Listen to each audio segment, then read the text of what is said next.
أعوذ بالله من الشيطان الرجيم بسم الله الرحمن الرحيم وقاتلوا في سبيل الله الذين يقاتلونكم ولا تعتدوا إن الله لا يحب المعتدين صدق الله العظيم সকল প্রশংসা সেই মহান মালিকের জন্য যিনি আমাদেরকে সুস্থতার সাথে বাঁচিয়ে রেখে সপ্তাহের শ্রেষ্ঠ দিন জুমার দিনে আমাদেরকে সবার আগে মসজিদে সমবেত হয়ে আলোচনায় শামিল হওয়ার তৌফিক দিয়েছেন। সেজন্য আমরা আমাদের হৃদয় নিংড়ানো সকল ভালোবাসা, আবেগ, অনুভূতিকে উজাড় করে দিয়ে খুশি মনে প্রাণবন্ত আওয়াজে উচ্চ কণ্ঠে কালিমাতুশ শুকর আদায় করে আমরা সকলেই পড়ছি আলহামদুলিল্লাহ। রব্বানা লাকাল হামদ হামদান কাসীরান তাইয়িবান মুবারাকান ফীহি ইয়া রাব্বি লাকাল হামদু ওয়া লাকাশ শুকরু কামা ইয়ানবাগী লিজালালি ওয়াজহিকা ওয়া আযীমি সুলতানিকা লাকাল হামদু বিল ঈমান ওয়া লাকাল হামদু বিল ইসলাম ওয়া লাকাল হামদু বিল কুরআন। আমরা আল্লাহ তাআলার শুকরিয়া আদায় করে নিলাম, অতঃপর অসংখ্য অগণিত দুরুদ এবং সালাম পেশ করছি সর্বকালের সর্বযুগের সর্বশ্রেষ্ঠ মহামানব নবিয়ুনা ওয়া সাইয়্যিদুনা ওয়া কুদওয়াতুনা মুহাম্মাদুর রাসূলুল্লাহ সাল্লাল্লাহু আলাইহি ওয়াসাল্লামের প্রতি, যাকে আল্লাহ তাআলা আমাদের হেদায়েতের জন্য পাঠিয়েছেন। আল্লাহুম্মা সাল্লি আলাইহি আল্লাহুম্মা বারিক আলাইহি। সম্মানিত মুসলিম কেরাম, মহাবিশ্বের মহাবিশ্বয় মহাগ্রন্থ কোরআনুল কারীমের সূরাতুল বাকারা এর ধারাবাহিক তাফসীরের আজ আমরা ৩৮তম পর্বে এসে উপনীত হয়েছি। ৩৮তম পর্বে আজ আমরা ১৯০ নম্বর আয়াত থেকে আলোচনা শুরু করছি। আল্লাহ তাআলা বলছেন, وَقَاتِلُوا فِي سَبِيلِ اللَّهِ الَّذِينَ يُقَاتِلُونَكُمْ وَلَا تَعْتَدُوا إِنَّ اللَّهَ لَا يُحِبُّ الْمُعْتَدِينَ। আল্লাহ তাআলা বলছেন, আর তোমরা আল্লাহর পথে তাদের সাথে যুদ্ধ করো যারা তোমাদের সাথে যুদ্ধ করে, কিন্তু বাড়াবাড়ি করো না, সীমালঙ্ঘন করো না, কারণ যারা বাড়াবাড়ি করে আল্লাহ তাদেরকে পছন্দ করেন না। তাফসীর ইবনে কাসীরে এই আয়াতের ব্যাপারে বলা হয়েছে, জিহাদ এবং কিতালের ব্যাপারে এই আয়াতটি হচ্ছে সর্বপ্রথম নাজিলকৃত আয়াত। এই আয়াতের মাধ্যমে মুসলমানদেরকে যুদ্ধের অনুমতি প্রদান করা হয়। মক্কায় মুসলমানরা প্রায় দীর্ঘ ১৩ বছর নানাবিধ জুলুম নির্যাতন সহ্য করেছেন, কিন্তু মুসলমানদেরকে আল্লাহ তাআলা যুদ্ধের কোনো প্রকার অনুমতি দেন নাই। মক্কায় অবস্থানকালীন যত আয়াত নাজিল হয়েছে সকল আয়াতে কাফেরদের অন্যায়, অত্যাচার, জুলুম, নির্যাতন নীরবে সহ্য করে ধৈর্য ও সহিষ্ণুতা, ক্ষমা ও উদারতার শিক্ষা দেওয়া হয়েছে। কিন্তু যখনই নবী করিম সাল্লাল্লাহু আলাইহি ওয়াসাল্লাম এবং সাহাবীরা হিজরত করে মদিনায় চলে আসলেন, দেখা গেল মক্কার কুরাইশরা তখনও মুসলমানদেরকে নিশ্চিহ্ন করার অপচেষ্টা অব্যাহত রাখে। তখন আল্লাহ তাআলা আত্মরক্ষামূলক যুদ্ধের অনুমতি প্রদান করে এই আয়াতটি নাযিল করলেন। আল্লাহ তাআলা এই আয়াতের মাধ্যমে আত্মরক্ষামূলক যুদ্ধের অনুমতি প্রদান করলেন। আল্লাহ তাআলা তার হাবিবের কাছে আয়াত নাযিল করে জানিয়ে দিলেন, ওয়াকাতিলু ফি সাবিলিল্লাহিল্লাযীনা ইউকাতিলুনাকুম ওয়ালা তা'তাদু ইন্নাল্লাহা লা ইউহিব্বুল মু'তাদিন। আল্লাহ তাআলা জানিয়ে দিলেন, যারা তোমাদের সাথে যুদ্ধ করে তাদের বিরুদ্ধে তোমরাও যুদ্ধ করো। আত্মরক্ষামূলক যুদ্ধের অনুমতি প্রদান করা হলো। এর আগে যুদ্ধ সংক্রান্ত কোনো আয়াতই নাজিল হয়নি। আল্লামা ইমাম ইবনে কাসির রাহিমাহুল্লাহ এই আয়াতের ব্যাখ্যায় বলছেন, এই আয়াতের মাধ্যমে যুদ্ধের বৈধতা প্রতিষ্ঠিত হয়, তবে সেই যুদ্ধ মুসলমানরা করবে শুধুমাত্র আল্লাহর পথে। কার পথে? মুসলমানরা বস্তুগত স্বার্থ লাভের উদ্দেশ্যে যুদ্ধে জড়াবে না। মুসলমান যুদ্ধ করবে আল্লাহর দ্বীনকে বিজয়ী করার জন্য। মুমিন যুদ্ধে শামিল হবে শুধুমাত্র আল্লাহর দ্বীনকে বিজয়ী করার জন্য।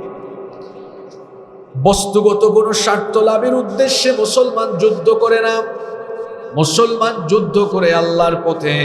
এজন্য রব্বুল আলামিন কোরআনে কারীমের 4 নম্বর সূরা সূরাতুন নিসায়ের 76 নম্বর আয়াতে বললেন, আল্লাযীনা আমানু ইউকাতিলুনা ফি সাবিলিল্লাহ ওয়াল্লাযীনা কাফারু ইউকাতিলুনা ফি সাবিলিত তাগুত ফাকাতিলু আউলিয়া আশ-শাইতান ইন্না কাইদাশ-শাইতানি কানা দাঈফা। আল্লাহ তাআলা বলছেন, আল্লাযীনা আমানু ইউকাতিলুনা ফি সাবিলিল্লাহ, ঈমানদার যারা আল্লাহর পথে লড়াই করে তারা। ওয়াল্লাযীনা কাফারু ইউকাতিলুনা ফি সাবিলিত তাগুত, আর কাফির যারা তাগুতের পথে যুদ্ধ করে তারা। ফাকাতিলু আউলিয়া আশ-শাইতান, আল্লাহ বলছেন অতঃপর শয়তানের সঙ্গী সাথী অনুসারীদের বিরুদ্ধে যুদ্ধ করো। ইন্না কাইদাশ-শাইতানি কানা দাঈফা, নিশ্চয়ই শয়তানের ষড়যন্ত্র, শয়তানের চক্রান্ত বড়ই দুর্বল। আল্লাহ আয়াতে বললেন, ঈমানদার যারা, মুমিন যারা আল্লাহর পথে যুদ্ধ করবে তারা। আবার বুখারী এবং মুসলিম শরীফে হাদিস এসেছে, রাসূল আকরাম সাল্লাল্লাহু আলাইহি ওয়াসাল্লাম বলেছেন, মান কাতালা লিতাকুনা কালিমাতুল্লাহি হিয়াল উলিয়া ফাহুয়া ফি সাবিলিল্লাহ, যে ব্যক্তি আল্লাহর বাণীকে সমুন্নত করার উদ্দেশ্যে যুদ্ধ করে সেই ব্যক্তি আল্লাহর পথেই যুদ্ধ করে।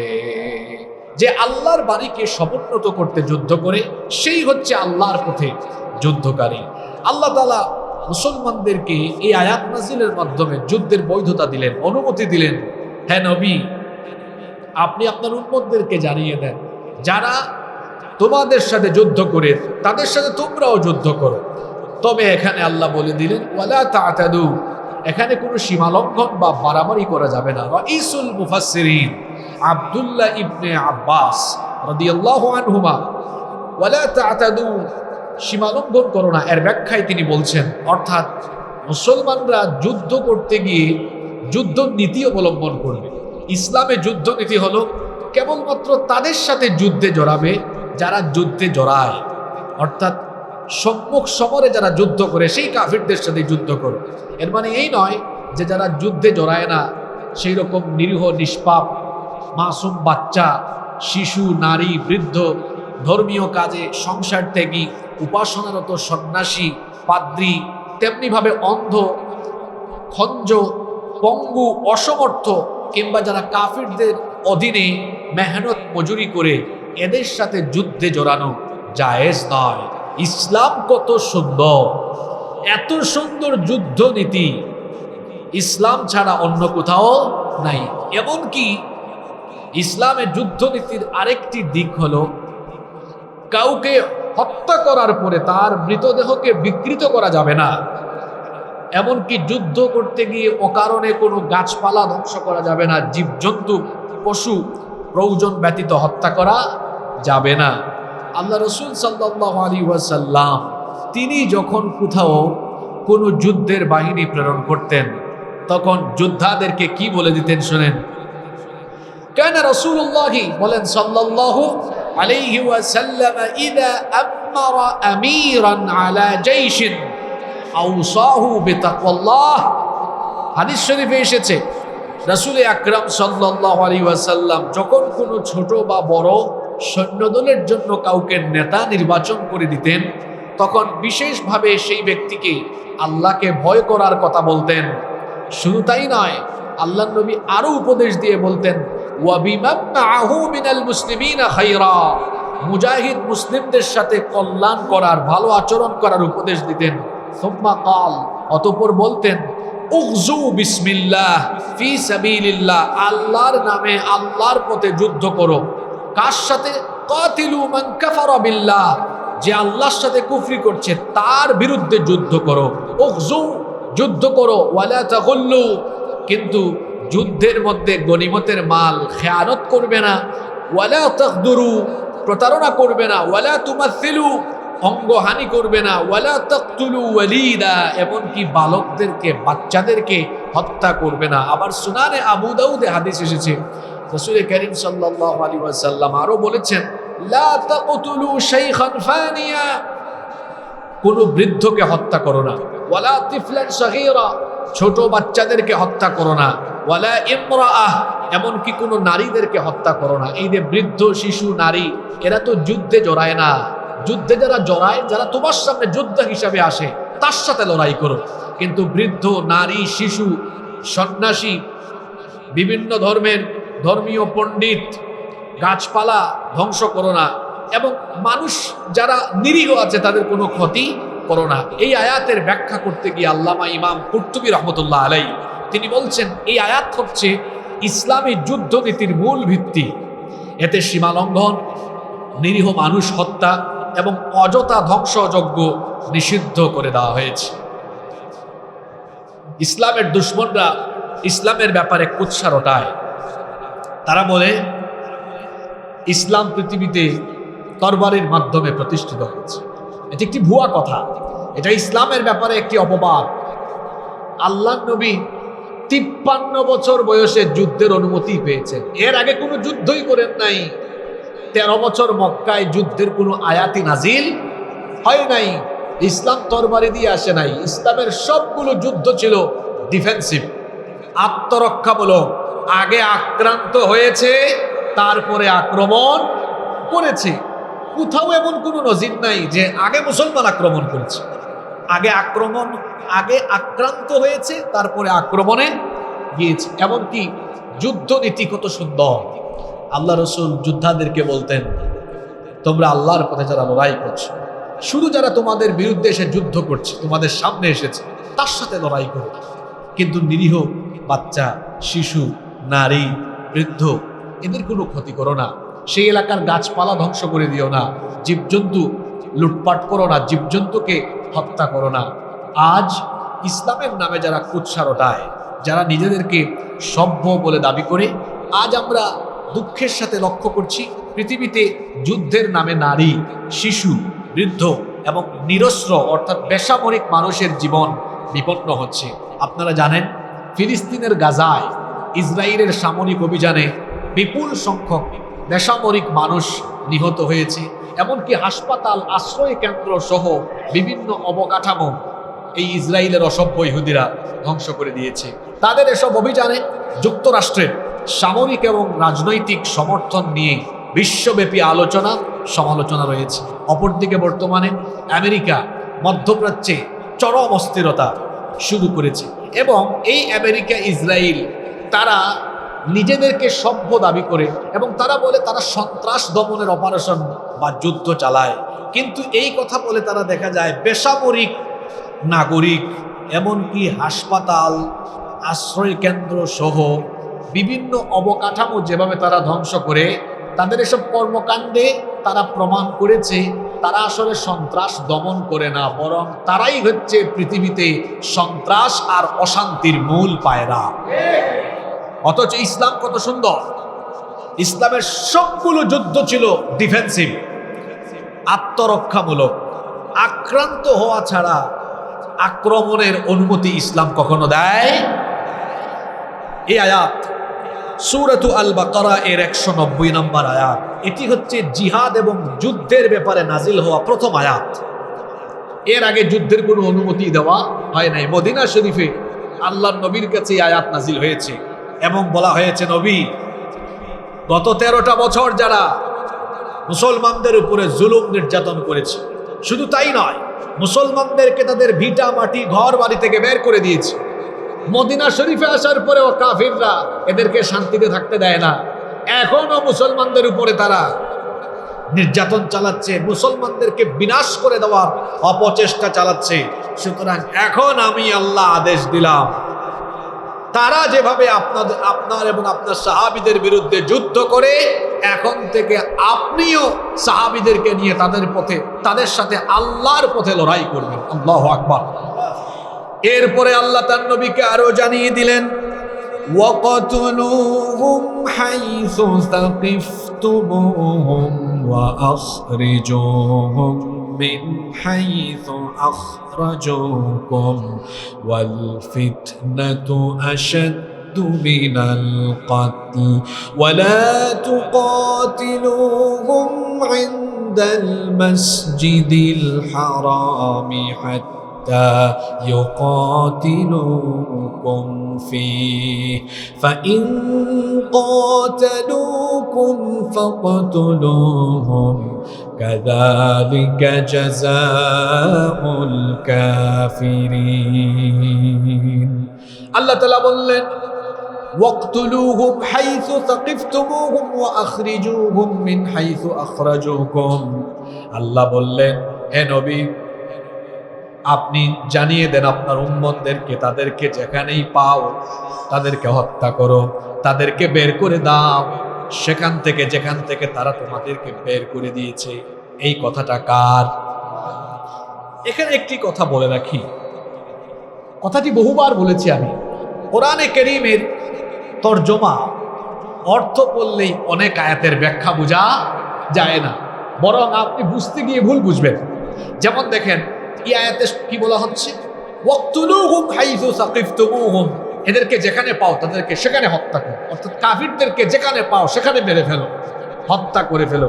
এখন আপনি যদি এই আয়াতের উপর আমল করতে গিয়ে বাংলাদেশে যত অমুসলিম আছে সবগুলা যেখানে পাবেন সেখানেই মেরে ফেলতে থাকেন, আর যদি বলেন কোরআনের উপর আমল করতেছি, তাহলে তো আপনি আয়াতের সঠিক অর্থটা বুঝেননি, এটা ভুল বুঝেছেন। এমনকি এই আয়াত দিয়ে নাস্তিক, মুরতাদ এবং ইসলামের দুশমনরা ইসলামের ব্যাপারে তারা অপবাদ রটায়। কেউ কেউ আছে এই আয়াত ওয়াকতুলুহুম হাইসু সাকিফতুমুহুম, এই কাফিরদেরকে যেখানে পাও তাদেরকে সেখানে হত্যা করো, এই আয়াতের ভুল ব্যাখ্যা করে ইসলামকে জঙ্গিবাদের প্রেরণাদায়ক বলে অপবাদ দেয়। তারা বলে ইসলাম জঙ্গিবাদকে উস্কে দেয়, উগ্রবাদকে উস্কে দেয়। তারা এই আয়াতের সঠিক অর্থ না বুঝার কারণে এমনটি করে থাকে। কোরআনে কারীমের তর্জমা পড়লে কোরআন বোঝা যায় না।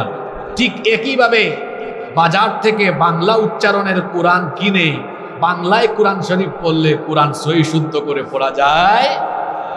আপনি কিয়ামতের সূর্য ওঠা পর্যন্ত আলাইহিকে বাংলায় লিখতে পারবেন না।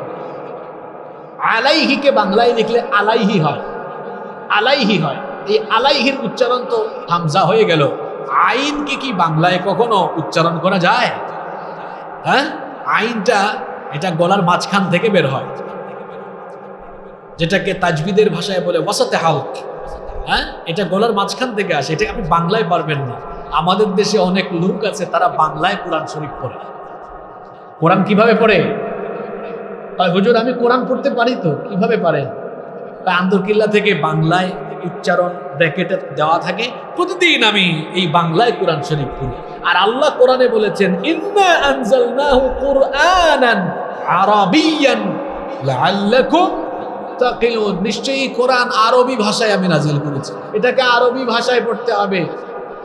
কোরআনের এমন বহু শব্দ আছে যেটা বাংলায় যথার্থভাবে লিখাও যায় না, পড়াও যায় না। এরকম কিছু অক্ষর বলি, যেমন স, দ, ত দ।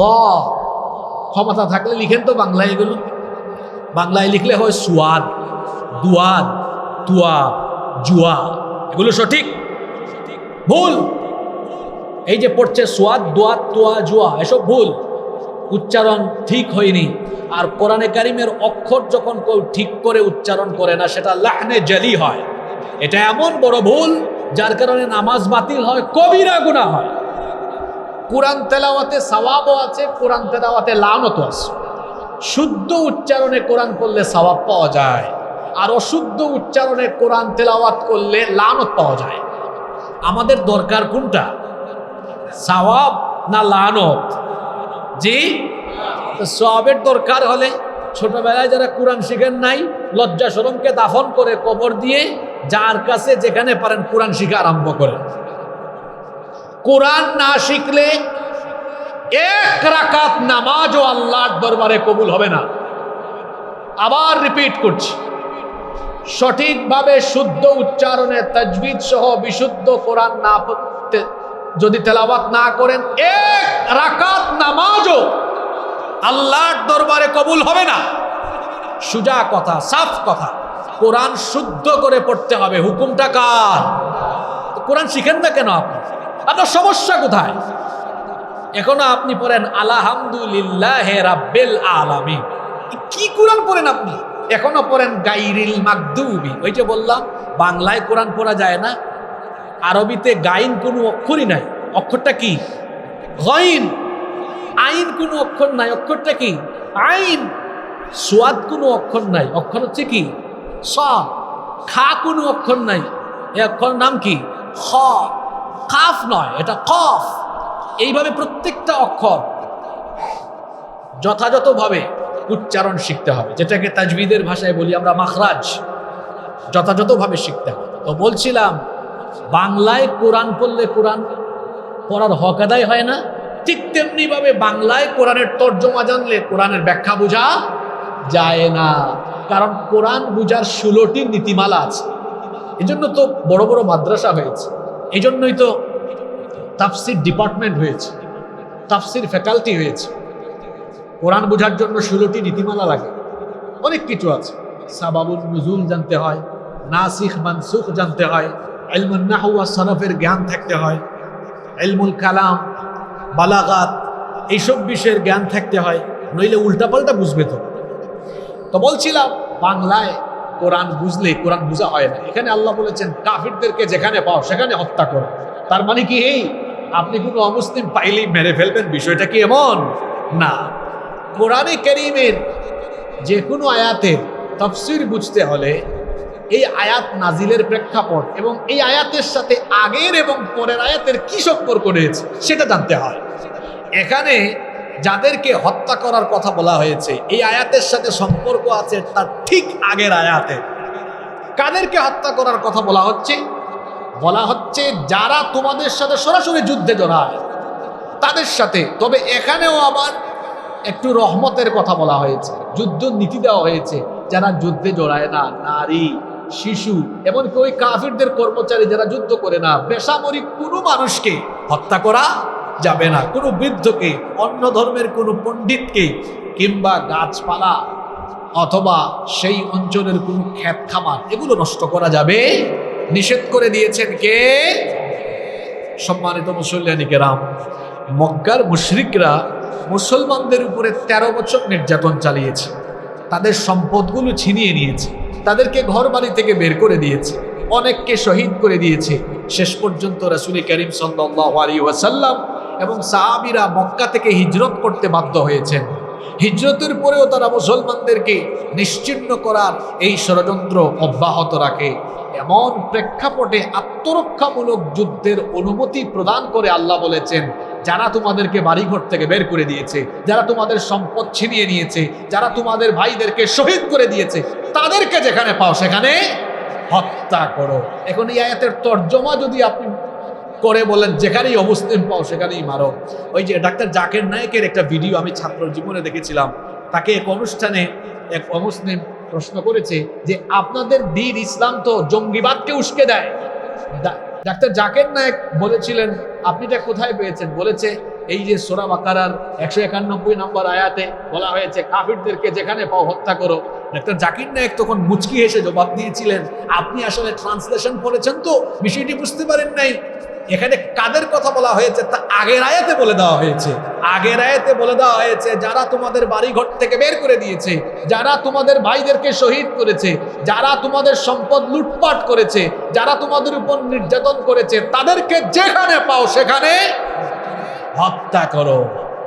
এখানে আত্মরক্ষামূলক যুদ্ধের অনুমতি প্রদান করে এই হুকুম মুসলমানদেরকে যিনি দিয়েছেন তিনি কে? এরপরে বলা হয়েছে ওয়া আখরিজুহুম মিন হাইতু আখরাজুকুম, যেখান থেকে তারা তোমাদেরকে বের করে দিয়েছে সেখান থেকে তাদেরকেও তোমরা বের করে দাও। এরপরে বলা হলো ওয়াল ফিতনাতু আশাদ্দু মিনাল কতল, প্রকৃতপক্ষে ফিতনা হত্যার চেয়েও গুরুতর। এখানে একটি গুরুত্বপূর্ণ কথা আপনাদেরকে বলে রাখি, এই আয়াতের একটি গুরুত্বপূর্ণ অংশ হলো এটা, ওয়াল ফিতনাতু আশাদ্দু মিনাল কতল, ফিতনা করা হত্যার চেয়েও আরো গুরুতর। এখন ফিতনা মানে কি? এই আয়াতে ফিতনা বলতে কি বোঝানো হয়েছে? তাফসীরে তাবারির মধ্যে এসেছে, রাইসুল মুফাসসিরিন আব্দুল্লাহ ইবনে আব্বাস রাদিয়াল্লাহু আনহুমা তিনি বলছেন এখানে ফিতনা দ্বারা শিরককে উদ্দেশ্য করা হয়েছে, অর্থাৎ হত্যাযজ্ঞের চাইতে শিরকের উপর অটল থাকা এটা আরো বড় অপরাধ। মানুষকে হত্যা করা যত বড় অপরাধ, তার চেয়ে বড় অপরাধ হলো কার সাথে শিরক করা। হত্যা করা এটাও কবিরা গুনাহ, আবার আল্লাহর সাথে শিরক করা এটাও কবিরা গুনাহ। কিন্তু সবচাইতে বড় কবিরা গুনার নাম কি? হ্যাঁ, শিরক। আকবারুল কাবাইরি আশ-শিরকু বিল্লাহ, সবচাইতে বড় কবিরা গুনাহ হচ্ছে আল্লাহর সাথে শিরক করা।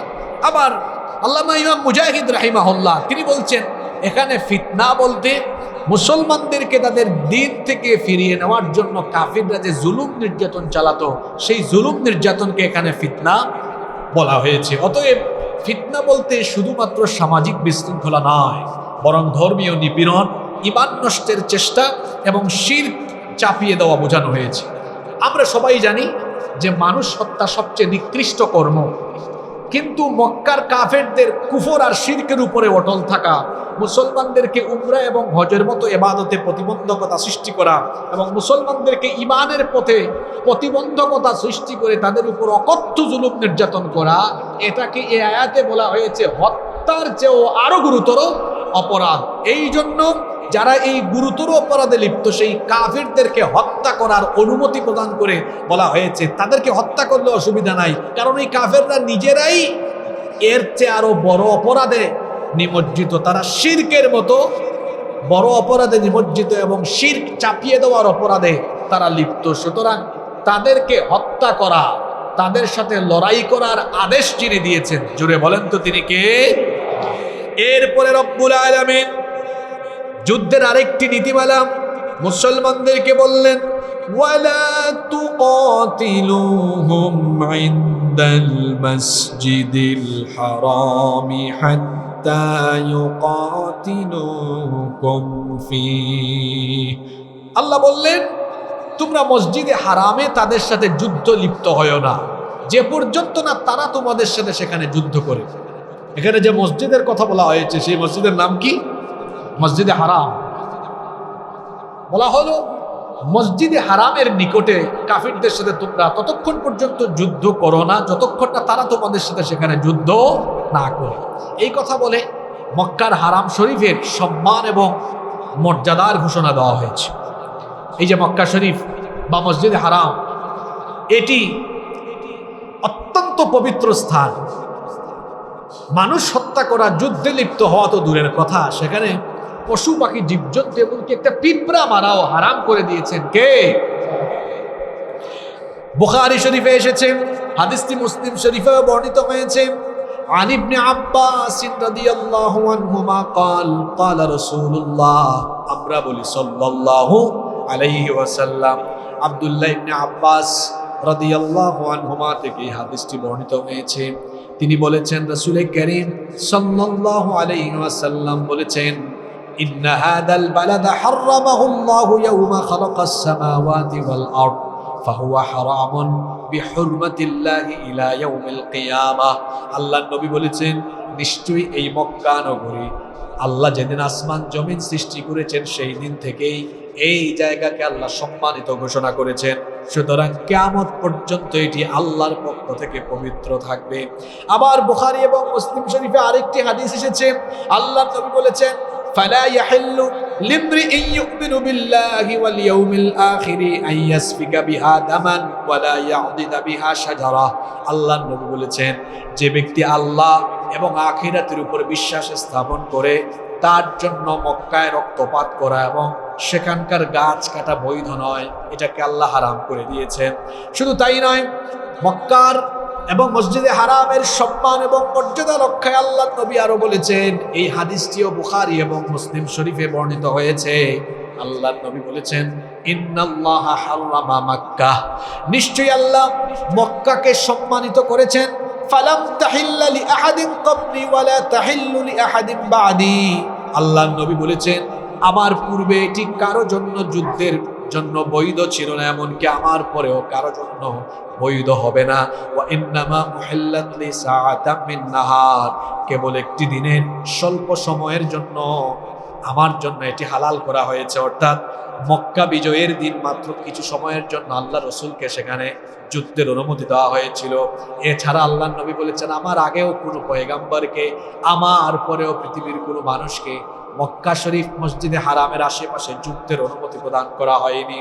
আবার কোরআনে কারিমে সূরা হজে 25 নম্বর আয়াতে আল্লাহ বলছেন, ওয়ামান ইউরিদ ফীহি বিইলহাদিন বিযুলমিন নুযিকহু মিন আযাবিন আলীম। যে ব্যক্তি হারাম শরীফে অন্যায়ভাবে কোনো পাপ বা সীমালঙ্ঘনের ইচ্ছে করবে, তাকে যন্ত্রণাদায়ক শাস্তি যিনি দিবেন তিনি কে? আল্লাহ বলছেন। নবী মুসলমানদেরকে বলেন, যুদ্ধ করতে গিয়ে কাফিরদের সাথে যুদ্ধে লিপ্ত হতে গিয়ে নীতিমালা যেন ভঙ্গ না করে। আল্লাহ বললেন, ওয়ালা তুকাতিলুহুম ইনদাল মাসজিদিল হারামি হাত্তা ইউকাতিলুকুম ফীহি। তোমরা মসজিদে হারামের নিকটে তাদের সাথে যুদ্ধ করো না যতক্ষণ না তোমাদের সাথে তারা সেখানে যুদ্ধ করে। এরপরে আল্লাহ বললেন, ফাইন কাতালুকুম ফাকতুলুহুম কাযালিকা জাযাউল কাফিরিন। কিন্তু এই কাফিররা যদি মসজিদে হারামের মতো পবিত্র জায়গায় তোমাদের সাথে যুদ্ধ করে, তখন আর তোমরা বিরত থেকো না, তখন তোমরা সেখানে তাদের সাথে যুদ্ধ করো। এটাই হলো কাফিরদের পুরস্কার। তারা যদি এই পবিত্র জায়গার পবিত্রতা রক্ষা না করে, তাহলে সেখানেও তোমরা কাফিরদেরকে হত্যা করো। এই আদেশ দিয়েছেন কে? এরপরের আয়াতে আল্লাহ বলছেন, فَإِنِ انْتَهَوْا فَإِنَّ اللَّهَ غَفُورٌ رَحِيمٌ। অতঃপর তারা যদি বিরত হয়, তবে আল্লাহ ক্ষমাশীল, বড়ই দয়ালু। আল্লাহ বলছেন, যুদ্ধ ততক্ষণ করো যতক্ষণ আল্লাহর পথ, দ্বীনের পথ পরিষ্কার এবং সুগম না হয়। যখন কাফিররা যুদ্ধ বন্ধ করে দিবে, তোমরাও যুদ্ধ থেকে হাত গুটিয়ে নিবে। এরপরের আয়াতে আল্লাহ বলছেন, ওয়াকাতিলুহুম হাত্তা লা তাকুনা ফিতনাতুন ওয়া ইয়াকুনাদ الدين لله فإن انتهوا فلا عدوان إلا على الظالمين। আল্লাহ বললেন, ওয়াকাতিলুহুম হাত্তা লা তাকুনা ফিতনাহ, ফিতনা দূরীভূত না হওয়া পর্যন্ত আল্লাহর পথে লড়াই করো। ওয়া ইয়াকুনাদ দীনু লিল্লাহ, এবং দ্বীন যতক্ষণ না আল্লাহর জন্য নির্ধারিত হয় ততক্ষণ আল্লাহর পথে লড়াই করো। আল্লাহ মুসলমানদেরকে বলছেন, ফিতনা দূরীভূত হয়ে দ্বীন যতক্ষণ আল্লাহর জন্য নির্ধারিত না হয়, অর্থাৎ আল্লাহর দ্বীনের বিজয় যতক্ষণ না হবে ততক্ষণ পর্যন্ত এই কাফিরদের বিরুদ্ধে লড়াই করো। এখানে ফিতনা বলতে যা বোঝানো হয়েছে তা হলো এই, অর্থাৎ আল্লাহ ছাড়া অন্য কোনো সত্তার জন্য দিন যেন নির্দিষ্ট হয়ে না যায়। আরো সহজ বাংলায় যদি বলি, আল্লাহর হুকুমতের বিপরীতে কুফরি, বাতিল, স্বৈরতান্ত্রিক বা জুলুমতন্ত্রের মূলোৎপাটন হওয়ার আগ পর্যন্ত লড়াই করতে হবে কার পথে? আল্লাহর পথে। ওয়ায়াকুনুদ-দীনু লিল্লাহ, যতক্ষণ না দিন আল্লাহর জন্য নির্ধারিত না হয়, অর্থাৎ আল্লাহর দিনের বিজয় না হয়। এখানে আবার এই কথার ভুল বুঝলে হবে না কিংবা অপব্যাখ্যা করলে চলবে না যে আল্লাহ যেহেতু কোরআন শরীফে বলেছেন যতক্ষণ পর্যন্ত আল্লাহর দিনের বিজয় না হবে, কুফুর এবং বাতিল শক্তির পতন না হবে, ততক্ষণ পর্যন্ত যুদ্ধ করে যেতেই হবে, তাই বলে সবাইকে জোর করে মুসলমান বানায় ফেলতে হবে, বিষয়টা আসলে এমন নয়। তাহলে এই কথার অর্থ কি? মুফাসসিরিনে কেরামের ব্যাখ্যা করেছেন, অর্থাৎ ততক্ষণ পর্যন্ত লড়াই করবে যতক্ষণ না মানুষ স্বাধীনভাবে আল্লাহর দ্বীনের আল্লাহর ইবাদত করতে পারে, ইসলামের দাওয়াত পৌঁছাতে কোনো জুলুম বা বাধা না থাকে, কেউ যেন ঈমান গ্রহণ বা পালন করতে নির্যাতিত না হয়। এইরকম পরিস্থিতি সৃষ্টি হওয়ার আগ পর্যন্ত আল্লাহর দ্বীনের পথে লড়াই করো, যাতে সেখানে কোনো জুলুম না থাকে, মানুষ যেন দিন ইচ্ছে মতো পালন করতে পারে। আবার কেউ যদি পালন না করে সেখানে যেন তাকে কোনো বাধা দেওয়া না হয়, এরকম একটা পরিস্থিতি যেন সৃষ্টি হয়। আল্লাহ কোরআনে বলেছেন লা ইকরাহা ফিদ্দীন, দিনের ব্যাপারে কোনো জোর জবরদস্তি নেই, যে যার দিন পালন করবে। আল্লাহ সূরা ইউনূসের ৯৯ নম্বর আয়াতে আরো বলেছেন, হে নবী, আফা আনতা তুকরিহুন নাসা হাত্তা ইয়াকুনু মুমিনিন, আপনি কি জোর করে মানুষকে ঈমানদার বানাবেন নাকি? আপনাকে তো জোর করে ঈমানদার বানানোর দায়িত্ব দেওয়া হয় না। ফাযাক্কির ইন্নামা আনতা মুযাক্কির, মানুষকে উপদেশ দেন। জোর করে পিটাইয়া মানুষকে দ্বীনের পথে আনা এটা আপনার দায়িত্ব নয়। আপনাকে দারোগা করে পাঠানো হয় নাই, আপনাকে তো উপদেশ দাতা বানানো হয়েছে। আপনি উপদেশ দিন, মান শাআ ফালইউমিন ওয়া মান শাআ ফালইয়াকফুর, যার ইচ্ছা ঈমান আনুক, যার ইচ্ছা কুফরি করুক, তবে যে যার কর্মের ফল ভোগ করবে। প্রত্যেককেই তার কর্মের ফল যিনি ভোগ করাবেন তিনি কে? এরপরে আল্লাহ বলছেন ফাইন ইনতাহাউ, অতএব তারা যদি বিরত হয়ে যায়, অর্থাৎ কাফেররা যুদ্ধ যদি বন্ধ করে দেয়, নির্যাতন যদি বন্ধ করে দেয়, শান্তি যদি প্রতিষ্ঠা করে, তাহলে তোমাদেরও দায়িত্ব হলো তোমরাও যুদ্ধ বন্ধ করে দিবে। কোরআনুল কারীমের ৪ নম্বর সূরা সূরাতুন নিসায়ের ৯০ নম্বর আয়াতে আল্লাহ আরো বলছেন فَإِنِ اعْتَزَلُوكُمْ فَلَمْ يُقَاتِلُوكُمْ وَأَلْقَوْا إِلَيْكُمُ السَّلَمَ فَمَا جَعَلَ اللَّهُ لَكُمْ عَلَيْهِمْ سَبِيلًا, তারা যদি তোমাদের থেকে সরে দাঁড়ায়, যুদ্ধ না করে এবং শান্তির প্রস্তাব দেয়, তবে আল্লাহ তোমাদের জন্য তাদের বিরুদ্ধে কোনো পথ রাখেননি। অর্থাৎ তারা যদি যুদ্ধ বন্ধ করে দেয়, তাহলে তাদের উপর অ্যাকশন নেওয়া তোমরাও বন্ধ করে দাও। কি চমৎকার যুদ্ধ নীতি, যুদ্ধের নীতিমালা আল্লাহ তাআলা দিয়েছেন। যারা বলে ইসলাম তরবারির মাধ্যমে প্রতিষ্ঠা হয়েছে, এরা আসলে ইসলামের সঠিক শিক্ষা দীক্ষা সম্পর্কে অজ্ঞাত, এরা এগুলো জানে না। দেখেন নবী করিম সাল্লাল্লাহু আলাইহি ওয়াসাল্লামের জীবনে যতগুলো যুদ্ধ হয়েছে, আগেও বলেছি, সবগুলো যুদ্ধ ছিল আক্রমণাত্মক নাকি আত্মরক্ষামূলক? আত্মরক্ষামূলক। মুসলমানরা কখনো আগে আক্রমণে যায় না, আক্রান্ত হলে আবার ছাড়ও দেয় না, আক্রান্ত হলে তারপরে আক্রমণ করে। ৫৩ বছর বয়স পর্যন্ত যুদ্ধের কোনো অনুমতি তাকে দেওয়া হয় নাই। নবুয়ত লাভ করেছিলেন ৪০ বছর বয়সে। এরপরে ১৩টা বছর মক্কায় জুলুম নির্যাতন সহ্য করেছেন। সুতরাং যদি ইসলামে যুদ্ধের উদ্দেশ্য আক্রমণাত্মক হতো, তাহলে এই ১৩ বছর ধৈর্যের আর কি দরকার ছিল? প্রথম দিন থেকেই তো যুদ্ধ করেই ইসলাম বিজয়ের স্বপ্ন আল্লাহর নবী দেখতেন, কিন্তু তিনি তো সেটা করেন নাই।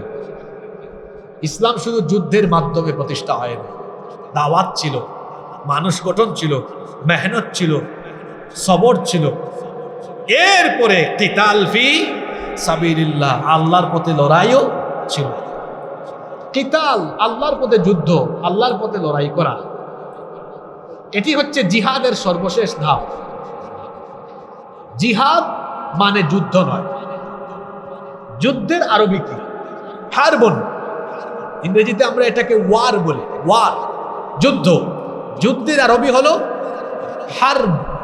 হারব মানে যুদ্ধ। অনেকে জিহাদ আর যুদ্ধকে একসাথে গুলায় ফেলে। জিহাদ অর্থ যুদ্ধ নয়। আপনারা যে এখন নামাজ পড়তে আসছেন না, এটাও জিহাদ। এটাও কি? আমি যে বক্তব্য রাখছি এটাও জিহাদ। মোবাইলে একটা খারাপ ভিডিও এসেছে, আপনি এটা দেখেন নাই, এটাও জিহাদ।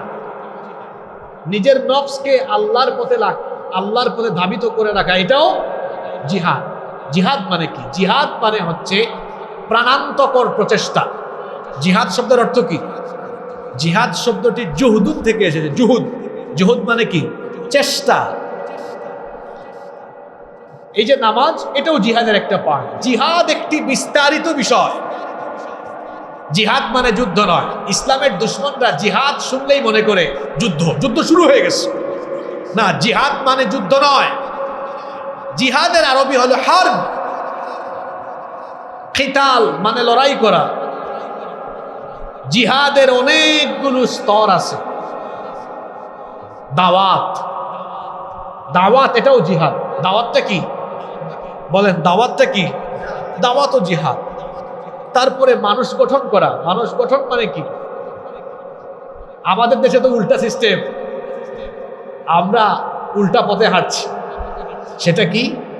যে আমরা বলি আল কোরআনের আলো, বলেন না আপনারা? বলেন, অসুবিধা নাই। ঘরে ঘরে কেউ কেউ আপনারা আবার বলেন সংসদে জালো। দুটা কথাই সুন্দর, দুটা কথাই সুন্দর, কিন্তু সিস্টেম রক্ষা করতে হবে। আল কোরআনের আলো আগে ঘরে ঘরে নয়, আগে সংসদে নয়, আগে মানুষের অন্তরে, হৃদয়ে জ্বালতে হবে। এটা হচ্ছে প্রফেটিক ওয়ে, এটা প্রফেটিক মেথড, এটা হচ্ছে পয়গাম্বরদের পদ্ধতি। আল্লাহ নবীরা তারা কি শুরুতেই সংসদে কোরআনের আলো জ্বালাইছেন? শুরুতেই কি ঘরে ঘরে আগুন জ্বালাইছেন, এই কোরআনের আলো জ্বালিয়ে দিয়েছেন? আল্লাহ নবী কি শুরুতে সেটা করেছেন? তাহলে তো আর মদিনায় রাষ্ট্র গঠনের জন্য 13 বছর অপেক্ষা করা লাগতো না। যেদিন আল্লাহ তার নবীকে বলেছেন আপনাকে নবুয়ত প্রচারের দাওয়াত, রেসালতের দাওয়াত, নবুয়ত এবং রেসালতের প্রচারের জন্য, প্রতিষ্ঠার জন্য অনুমতি দেওয়া হলো, তাহলে তো সেদিনই আল্লাহ নবী একেবারে মক্কার পার্লামেন্টে কোরআনের আলো জ্বালায় দিতেন। তিনি কি সেটা করেছেন? না। বলেন তো দেখি, আল্লাহ রসুলের দাওয়াত প্রথমে ছিল সামাজিক না ব্যক্তিকেন্দ্রিক? কথা কি বুঝেন নাই? রসুলের দাওয়াত প্রথমে ছিল সামাজিক না ব্যক্তিকেন্দ্রিক? হ্যাঁ, ব্যক্তিকেন্দ্রিক। 3 বছর প্রথমে শুধু দাওয়াত দিয়েছেন ম্যান টু ম্যান, ইন্ডিভিজুয়াল। সিরাত পড়বেন, বেশি বেশি সিরাত পড়বেন। আগে তিনি মানুষ তৈরি করেছেন। আমাদের দেশে ইসলাম প্রতিষ্ঠা হয় না কেন জানেন? মূল সমস্যাই তো আমরা ফাইন্ড আউট করতে পারি নাই। আমাদের দেশে মানুষ ঠিক নাই। এদেশে 90% বলা হয় মুসলমান। আপনারা খাতা কলমে মিলায় দেখেন, এই 90-এর মধ্যে 88% ইসলাম কি প্রতিষ্ঠা করবে? তারা ইসলামী শরিয়ার প্রধান উৎস কুরআন শরীফ শুদ্ধ করে পড়তেও পারে না। এরা নাকি ইসলাম প্রতিষ্ঠা করবে। আমাদের দেশের লোকদের ধর্মীয় আবেগ বেশি, ধর্মের জ্ঞান নাই। আবেগ, আপনি বলেন না জুম্মার পরে এখানে মিছিল হবে, আবেগের ঠেলা জান দিয়ে দিবে। আবেগ বেশি। আবেগও থাকা দরকার, এটাকে সম্মান করি আমরা, কিন্তু আবেগ আর জ্ঞানের কম্বিনেশন থাকতে হবে।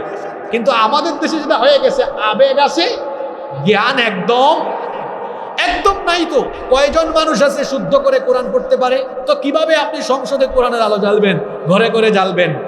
প্রফেটিক ওয়ে, প্রফেটিক মেথড, এটাকে অনুসরণ করতে হবে। সেটা কিভাবে? ম্যান টু ম্যান, একেবারে প্রত্যেকটা মানুষকে ধরে ধরে কোরআন শেখাতে হবে। শিক্ষা ব্যবস্থায় পরিবর্তন আনতে হবে। শিক্ষায় কোরআনকে বাধ্যতামূলক করে দিতে হবে। শিক্ষায় কোরআনকে বাধ্যতামূলক করে দিতে হবে। এই যে আমাদের রওদা একাডেমিতে আমরা প্রতিদিন ক্লাস পিরিয়ডের প্রথম ক্লাসটা রেখেছি কোরআন। কোরআন দিয়ে শুরু হবে।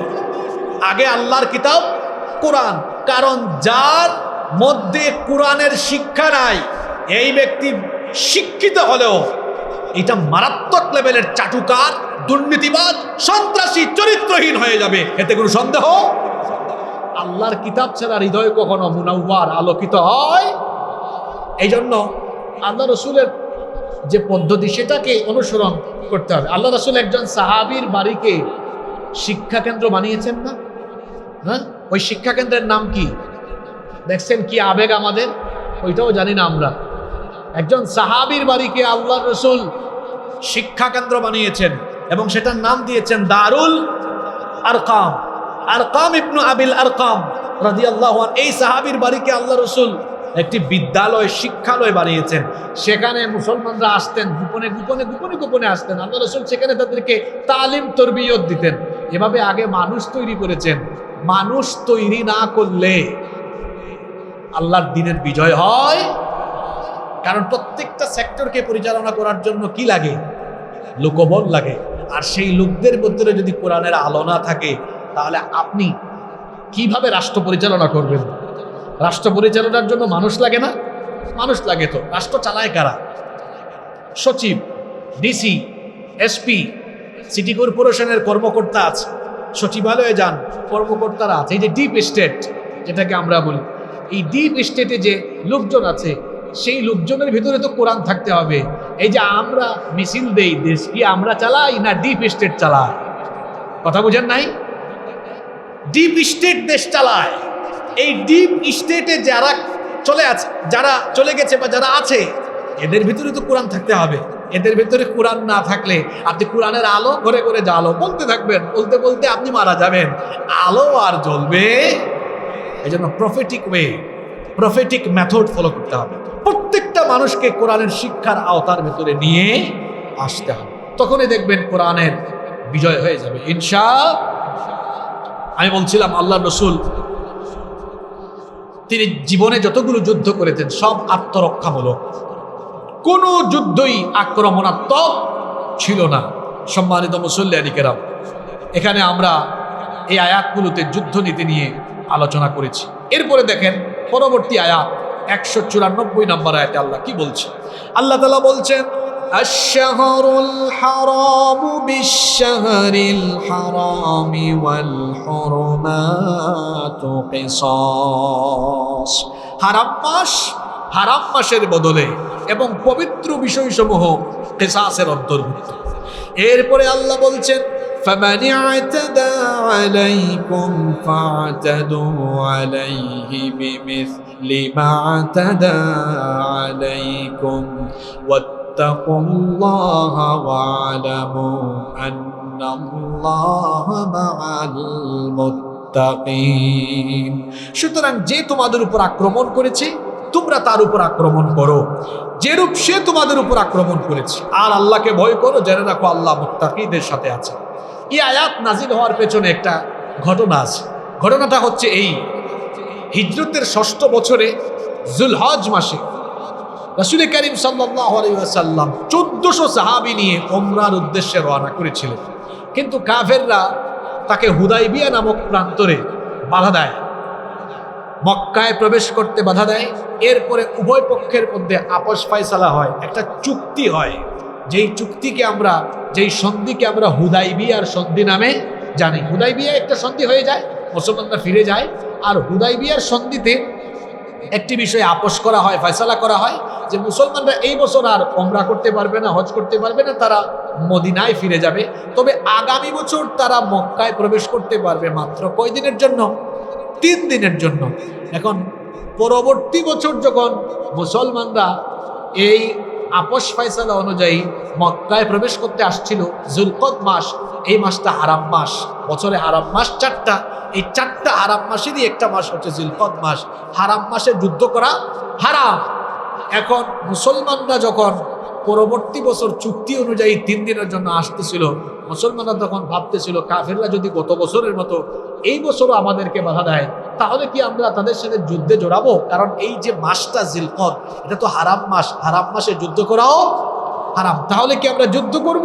তখন আল্লাহ আয়াত নাজিল করলেন, হ্যাঁ নবী, যদি কাফিররা হারাম মাসের সম্মান রক্ষা না করে যুদ্ধে জড়ায়, তাহলে আপনিও সাহাবীদেরকে নিয়ে তাদের সাথে যুদ্ধ করবেন। তারা যেমন আপনিও তেমন। আর তারা যদি এই মাসের সম্মান রক্ষা করে তাহলে আপনি ওই মাসের সম্মান রক্ষা করবেন। এর পরবর্তী আয়াত 195 নম্বর আয়াত। এখানে ইসলামের যুদ্ধ নীতি নিয়ে 190 থেকে 95 নম্বর আয়াত পর্যন্ত আলোচনা হয়েছে, এটি শেষ আয়াত। এরপরে আল্লাহ বলছেন وَأَنفِقُوا فِي سَبِيلِ اللَّهِ وَلَا تُلْقُوا بِأَيْدِيكُمْ إِلَى التَّهْلُكَةِ وَأَحْسِنُوا إِنَّ اللَّهَ يُحِبُّ الْمُحْسِنِينَ। আল্লাহ বলছেন, আর তোমরা আল্লাহর রাস্তায় ব্যয় করো এবং নিজ হাতে নিজেদেরকে ধ্বংস করে দিও না, সৎকর্ম করো, নিশ্চয়ই আল্লাহ সৎকর্মশীলদেরকে ভালোবাসেন। হযরত আবু আইয়ুব আনসারী রাদিয়াল্লাহু আনহু এই আয়াতের সবচাইতে চমৎকার ব্যাখ্যা দিয়েছেন। আবু আইয়ুব আনসারী রাদিয়াল্লাহু আনহু তিনি বলছেন, নাযালাত হাদিহিল আয়াতু ফিনা, এটি আমাদের ব্যাপারে নাজিল হয়েছে। মাশারাল আনসার, হে আনসার সম্প্রদায়, আমাদের ব্যাপারে এই আয়াত নাজিল হয়েছে। লাম্মা আ'আজ্জাল্লাহুল ইসলাম ওয়া কাতুরা নাসিরু, তিনি বলছেন আল্লাহ তাআলা যখন ইসলামকে বিজয় দান করলেন এবং বিপুল সংখ্যক মানুষ ইসলামের সাহায্যকারী হয়ে গেল, ফাকালা বা'দুনা লিবা'দিন সিররা দুনা রাসূলিল্লাহি সাল্লাল্লাহু আলাইহি ওয়াসাল্লাম, তখন আমাদের মধ্যে কেউ কেউ রাসূলুল্লাহ সাল্লাল্লাহু আলাইহি সাল্লামকে না শুনিয়ে চুপে চুপে বলল, আমাদের তো অনেক মাল সম্পদ নষ্ট হয়ে গিয়েছে। ইন্না আমওয়ালানা ক্বাদ দাআত ওয়া ইন্নাল্লাহা ক্বাদ আ'আজ্জাল ইসলামা ওয়া কাতুরা নাসিরুহু ফালাউ আকাবনা ফি আমওয়ালিনা ফাআসলাহনা মা দাআ মিনহা। তারা বললেন, আমাদের তো যুদ্ধ করতে করতে, জিহাদ করতে করতে বহু মাল সম্পদ নষ্ট হয়ে গিয়েছে। এখন তো আল্লাহ ইসলামকে শক্তিশালী করেছেন, বহু মানুষও এখন মুসলমান হয়ে গিয়েছে। এখন আমরা আমাদের মাল সম্পদ রক্ষণাবেক্ষণে, আমাদের পরিবার পরিজন এবং আমাদের ধন সম্পদের দিকে আমরা একটু মনোযোগী হয়ে যাই। তখন আল্লাহ আয়াত নাজিল করে বললেন, তোমাদের দায়িত্ব শেষ হয়ে যায়নি, তোমরা জিহাদ ফি সাবিলিল্লাহ থেকে নিজেদেরকে গুটিয়ে নিয়ে নিজেরাই নিজেদেরকে ধ্বংস করে দিও না। তার মানে হচ্ছে একজন মুসলমান আমৃত্যু সে জিহাদে নিজেকে সম্পৃক্ত রাখবে। নামাজ আদায় করা যেমন ফরজ, তেমনি জিহাদে শামিল হওয়া প্রত্যেক মুসলমানের জন্য, না এটা মনে হয় নফল, জোরে বলেন, জোরে বলেন, নামাজ যেমন ফরজ, জিহাদও তেমন। এই আয়াত নাজিল হওয়ার পরে এই সাহাবী আবু আইয়ুব আনসারী রাদিয়াল্লাহু আনহু এরপর থেকে তিনি পরিবার পরিজন, ব্যবসা বাণিজ্য, চাকচিক্য সবকিছুর মোহ ছেড়ে দিয়ে, সব ছেড়ে দিয়েছেন, মানে সব ছেড়ে দিয়েছেন বিষয়টা এমন না, অর্থাৎ ব্যালেন্স করেছেন, অর্থাৎ দুনিয়াবি মোহ ছেড়ে দিয়ে জিহাদের সাথে এমনভাবে নিজেকে সম্পৃক্ত করেছেন। শেষ পর্যন্ত রোমে, তখনকার অঞ্চল ছিল এটা রোম, বর্তমানের ইস্তানবুলে, তুরস্কের যে ইস্তানবুলে যুদ্ধ করতে করতে সেখানে তিনি শহীদ হয়েছেন, সেখানেই তার কবর রয়েছে। এভাবে তিনি নিজেকে শেষ পর্যন্ত জিহাদের মধ্যে শামিল রেখেছেন। আল্লাহ বলছেন, মুসলমানরা আল্লাহর পথে খরচ করো, আমৃত্যু এটা, আল্লাহর পথে খরচ করো আর জিহাদের মধ্যে লিপ্ত থাকো আর সৎকর্ম করো, ইহসান করো। ইহসানকারীদেরকে ভালোবাসেন কে? ইহসান, ইহসান মানে কি? ইহসান মানে হচ্ছে কোনো জিনিস সুন্দরভাবে করা। ইহসান হলো দুই প্রকার, এক হচ্ছে ইবাদতে ইহসান করা, আর দুই হচ্ছে দৈনিক কাজকর্ম, পারিবারিক সামাজিক ক্ষেত্রে ইহসান করা। ইবাদতে ইহসান মানে কি? ওই যে হাদিসে জিবরিলে বলা হয়েছে, আনতা আবুদাল্লাহ কাআন্নাকা তারাহু ফাইন লাম তাকুন তারাহু ফাইন্নাহু ইয়ারাকা। ইবাদত করলে এমন ভাবে ইবাদত করো তুমি যেন আল্লাহকে দেখতে পাচ্ছ। তুমি যদি আল্লাহকে দেখতে নাও পাও, মনে রেখো তোমাকে যিনি দেখতে পাচ্ছেন তিনি কে? আর দৈনন্দিন পারিবারিক এবং সামাজিক কাজে ইহসান করা মানে হলো নিজের জন্য যেটা পছন্দ করব, আমার আরেক ভাইয়ের জন্য সেটা পছন্দ করব। এমন না যে আমি যেটা পছন্দ করি না ওটা আরেকজনের উপরে চাপিয়ে দেবে। এবং ইহসান করা, ইহসানকারীদেরকে যিনি ভালোবাসেন তিনি কে? এই যে 190, 91, 92, 93, 94, 95, এই 6টা আয়াতে যুদ্ধনীতি নিয়ে আলোচনা হয়েছে। ইসলামের যুদ্ধনীতি, কিভাবে কোন অবস্থায় মুসলমানরা যুদ্ধ করবে এবং যুদ্ধের পরিস্থিতি কেমন হবে, যুদ্ধক্ষেত্রে কাকে কাকে হামলা করা যাবে না, নীতিমালা কেমন হবে, এই 6টা আয়াতে বিশদভাবে যিনি বর্ণনা করেছেন তিনি কে? আগামী জুমায় আমরা পরবর্তী আয়াত থেকে আলোচনা শুরু করবো ইনশাআল্লাহ।